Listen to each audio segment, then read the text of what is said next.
Okay, so let's go ahead and I want you to think about this do now. So I'll read it to you. Think about a challenging new dean mentee that you have been working with this year. It could be a new dean who never comes to your cohort meetings, or perhaps the new dean does attend, but is always negative or states that the ideas that you shared would never work in their school. Like, it won't work for me, right? Choose an example that's fresh in your mind. And if you're having trouble like thinking of a new dean mentee, you could just think about someone that you're coaching as well. So take a moment now to just capture for yourself what happened during the conversation, or maybe what didn't happen if they've been avoiding you. What did they say? What was their body language like? What did you say? And how did you feel during the conversation? I'm just going to give you a couple minutes here to reflect. All right, hopefully everyone has someone in mind, and welcome. We only have one more session after this, you guys. I can't believe it. Just some norms for our group. Make sure that your mic is muted unless we're ready to share out. Have your camera on and be present. Our outcome for today's time together is really to develop the skills that you can use when you experience resistant mentoring experiences. And so here is our agenda, and thank you to Patton. She's dropped the link in the chat for you. So go ahead and take a moment there to explore our agenda for our time together today. As you know, the what column tells you what we're going to be working on, and there's several hyperlinks on the agenda. You don't need any of those right now, but we will be using them a little bit later. So take a couple minutes to review today's agenda and set an intention for yourself. How do you want to show up today? All right, are there any questions before we move on from the agenda? Okay. All right. Our time together today will first be spent on your development. As mentors, you're constantly listening to challenges that arise with your new deans, or sometimes we're having challenges as we work to mentor them. So today, for our development portion, we're going to discuss how to view resistance and how to activate your curiosity as you approach it. So to learn more about resistance, we're going to read an article from Elena Aguilar. And as you read, I'd like you to think about what resonates with you. And so Patton has dropped the article in, or you are able to click on it from your interactive agenda. So take some time now to read that. And I'm going to have this timer set, and I'll try to stop it before it goes off because it's really obnoxious. So the noise. So enjoy your reading. See you back in about 5 minutes.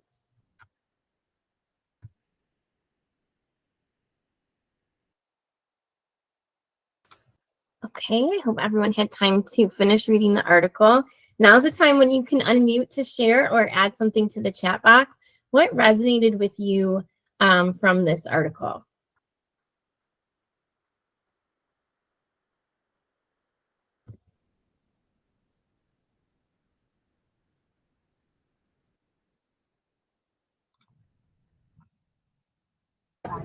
I would say for me, it was when it talked about that need to change your own perspective in those moments by reflecting, thinking about that, resistance is fear. Where sometimes you feel like resistance, you can take it personally as a coach, or like that it's excuses or something. Where if you change your perspective and you come at it at a different angle, you're going to get better outcomes. Yeah, so change your perspective, change your angle, change the way that you look at it. Thank you, Tiffany. Go ahead, Natalie. Yeah, I just like how it's listed out with the belonging, autonomy, mastery, genuine self-esteem, trust, and purpose, because it's definitely all different reasons. And I think oftentimes we go with resistance technically the same way, whatever our personality style is. And so it's really important to stop and say, why are they resisting? And it's probably not always what you think it is. Yeah, it usually is not, right? It's usually not what we think it is. Thank you both for sharing. I'm hoping I can advance my slide without getting this timer. Let's see. Oh, okay, I made it. All right. So as shared, oh, I skipped the slide. I was like, wait a minute.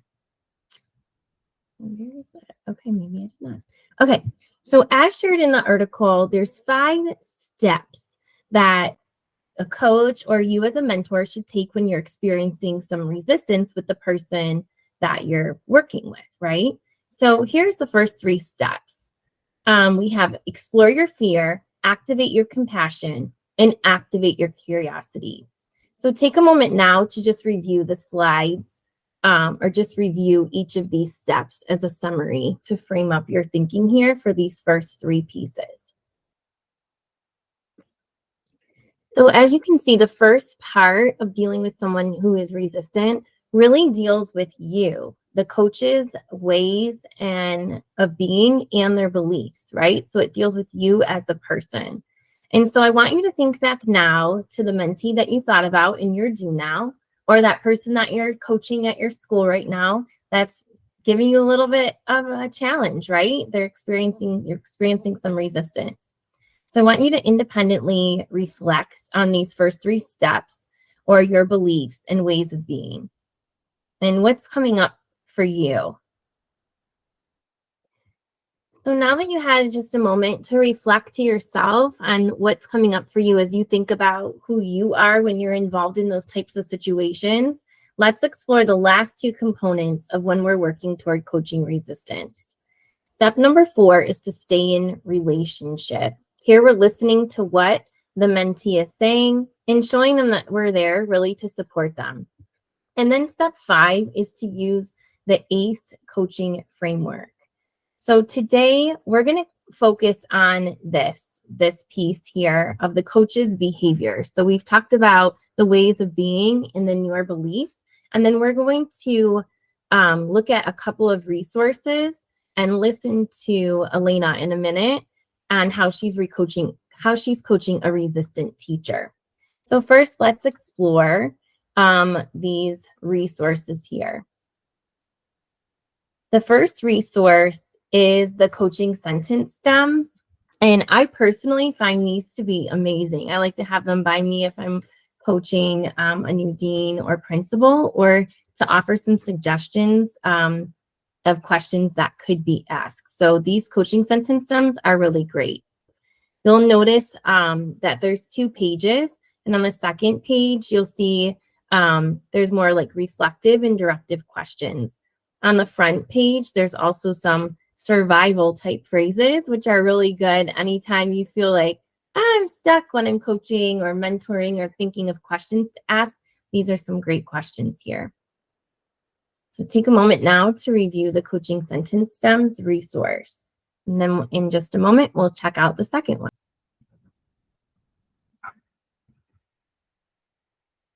The second resource is the ACE framework. So I see that Patton has dropped the link in the chat for you there as well. It's important to note that when you're using ACE, it doesn't always have to go in that same order of acknowledging and accepting emotions, cultivating compassion, and expanding the story. It may bounce around between all of them. You may start with compassion and then acknowledge the feelings and then work to expand the story. You may go back and forth between these steps. So take a moment now to familiarize yourself with these steps, because we are going to listen to that experience. And I want you to be able to pull out what Elena's doing as she uses that process there. All right, now that you've had some time to look over these resources, we're going to listen to a portion of a coaching conversation, because the conversation is 17 minutes. We don't have 17 minutes. So let me just get you prepared for this. So as I said, we're going to join a coaching conversation, already 9 minutes in action, and we're actually going to end before the conversation is over. However, I have the transcript dropped into our folder. If you want to listen to it in its entirety or read over the transcript, you're welcome to do that. So as you listen to this portion of the conversation between Mike and Elena, I want you to listen for how Elena stays in relationship with Mike and how she uses the ACE framework. So you're looking for, what does she say? And so when we stop listening, be prepared to share one thought. So here's the scenario. The dean, Elena is meeting with the teacher, Mike, who teaches 8th grade U.S. history. Mike was to integrate some literacy strategies like front-loading vocabulary and using small group instruction discussion protocols, but he hasn't. They've been working on this for a few months. So some of you may be like, yep, I've been working on this with one of my teachers. They're still not getting it. I've tried all these things, right? So as you listen, consider, how does Elena use relationship and stay in relationship and use ACE? And what does she say? All right, so I tested this out earlier, so I'm gonna have to stop presenting and then share my other tab, which is going to be very boring looking. All right. That we can hear this. All righty. I think we have to pay attention to their writing skills and Can you hear it? conventions and be very transparent about the ways that power and language intersect.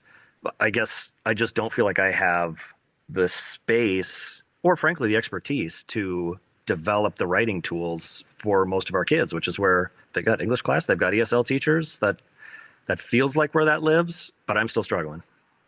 Mm-hmm. Yeah. This is a struggle. This really is a dilemma. There's not really a solution, which is really sad. Yeah.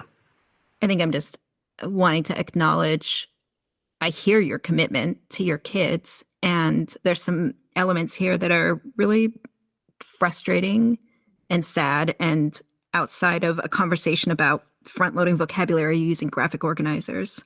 Yeah, I guess I wish I had time for it all, right? I mean, if I had 90-minute classes, if I felt like I had time to spare, sure, let's give me some other stuff to throw in there. I think I feel the crunch of time. I'm very anxious about how much we need to do and how little time there is to do it. You know, whenever there's some back to school special meeting, they stick that in social studies class. So I guess it's not that I don't see the need, but I just feel maxed out in terms of what I can provide. And I don't know, I guess I'd ask you, do you think that if there isn't time for everything, do you think that the vocabulary work and the small group discussion, do you feel like that will be better for kids and their engagement with history and civics and economics this year than not? I think I see our students wanting to get deeper into the curriculum that you're offering them and wanting to share their reflections and not having the tools. Yeah, I agree with that. And I hear you on the lack of time. And I hear your fear and anxiety about sort of having to make all these decisions there's a whole lot of things that you're having to weigh. And I do wonder what would happen if we use some of the literacy strategies, the ones that we've selected. There's so much research into how effective they are. So these are not vocabulary strategies which give kids 12 words a week and have them memorize them. These are strategies to have them learn transferable vocabulary terms. So looking at prefixes and suffixes and roots of words. And when we think about U.S. history and some of the language they're encountering, just immediately what comes to my mind is sort of the role that Greek and Latin plays in some of the historical documents and how that can be transferred into science and into math. And so it's using strategies that are useful in other areas and that might give them ways to either access the content more deeply or to remember it or process it. So, I hear you on the challenge with time. And I wonder, you make a lot of really thoughtful decisions about what to teach and how to teach it with a real commitment to students learning and critical thinking. And I wonder if we could draw on those decision-making skills that you have into thinking about these literacy strategies. Yeah.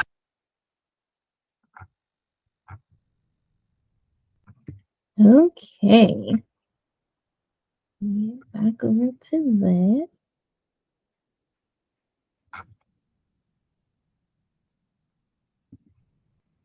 All right. So right now, let's focus on what we just heard. How did Elena stay in relationship and use the ACE framework? What things was she saying? So let's go ahead and raise your hand or just unmute to share or drop something in the chat box.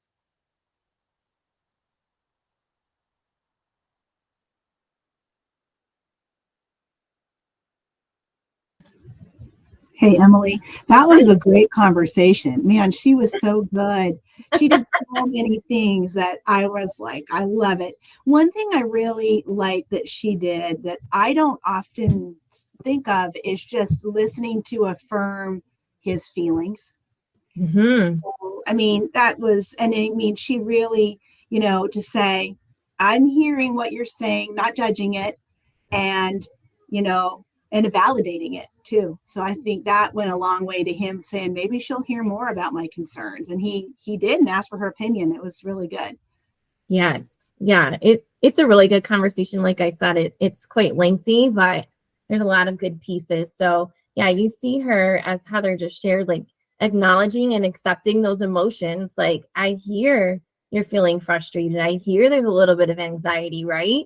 And again, that's what's being masked as that resistance, right? So acknowledging and accepting those emotions to help people like move through them and try to come up with some sort of a solution if possible. Thanks, Heather. Who else has something to add?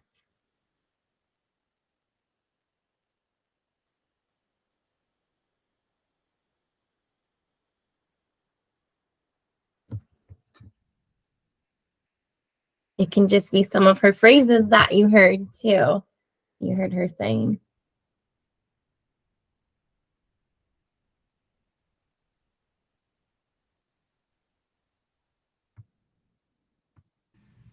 Hey, can you hear me? I sure can. She kept saying, I hear you. You know, she wasn't like providing an answer for him or anything. She was acknowledging, like, yeah, I hear you. That's tough. I get it. I understand. Mm-hmm. Yeah, that kind of goes with the cultivating the compassion piece of it too, right? I hear you. If you look at the E for expanding the story, how many times do we hear her say, I wonder, right?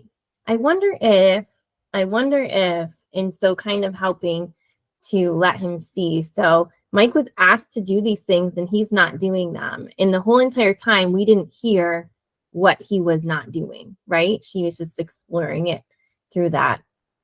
So as Elena met with Mike and they explored what was happening, she didn't make him feel like a failure, right? She encouraged him. And at the end of it, she helps him to think of like one step that they can commit to with her support.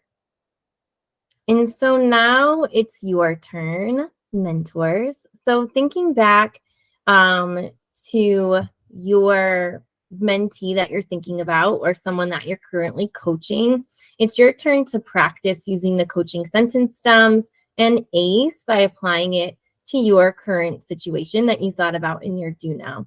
So how are you going to stay in relationship with this new dean? I want you to think right now of just crafting a couple of sentences that you might use, either using the sentence stems or just things that you heard Elena saying. And we're going to put you into breakout rooms, and I'd like you to share what you've come up with your colleagues. And so for now, just take a couple minutes to kind of craft like what sentences you may use or what you may say. And then when you get into breakout rooms, you could just give a quick little scenario about something you're experiencing and then what sentences you may use. What questions do you have for me about that? None? Okay. All right. So I'll give you just a couple minutes here to go ahead and just write down a couple of sentences that you might use, and then we'll be ready to share when you go into your breakout rooms.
All right, go ahead and join your breakout rooms and be ready to share when you come back. All right, welcome back, everyone. So thinking back to staying in relationship and using the ACE framework, what were some of those lines that you wanted, that you might use to get this conversation started? You can unmute or drop something in the chat.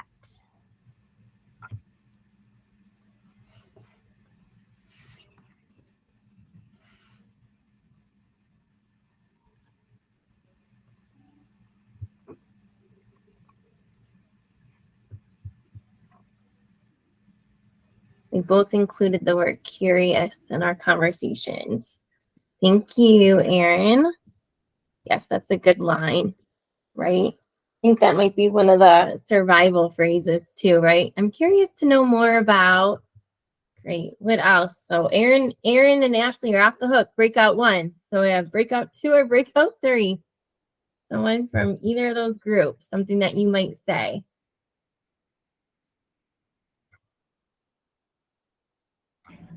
So I wanted to highlight a success from one of my teachers. So I did the phrase of I noticed how when you to highlight the area that was successful and also put the intentionality and point out it was a teacher of mine, not a mentee.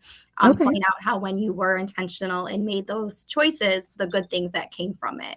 So I did I noticed how when you stem. Yeah, I like that one too.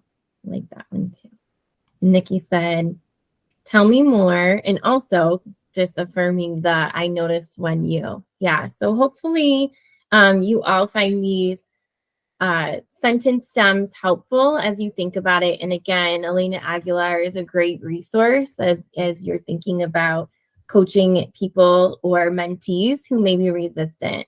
Oh, Nikki has another one. Awesome.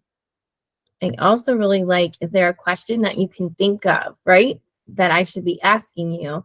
They know what they need, but don't tell us, and it opens up to that. Yeah, very creative, right? Very creative ways of getting people to share just a little bit more of their feelings and their thoughts. And as you become more comfortable, and I know all of you are pretty seasoned deans, but still those emotions can sometimes make us uncomfortable. So go back to your coach's beliefs and ways of being, explore that, and then stay in relationship and use that ACE framework as you navigate through those resistant or challenging conversations.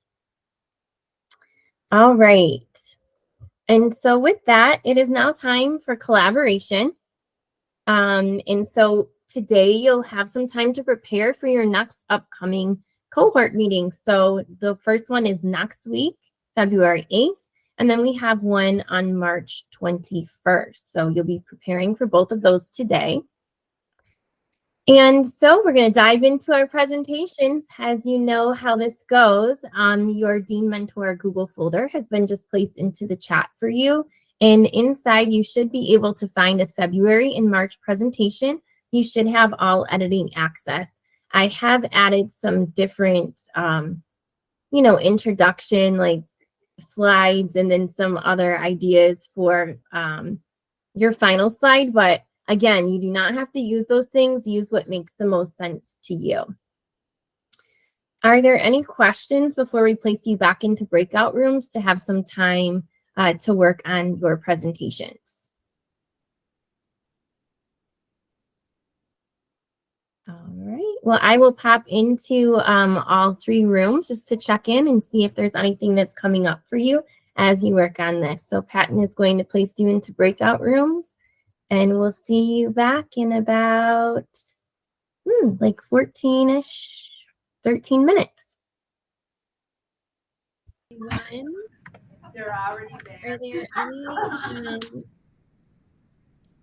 questions or needs that you have that were coming up while you were meeting in your group?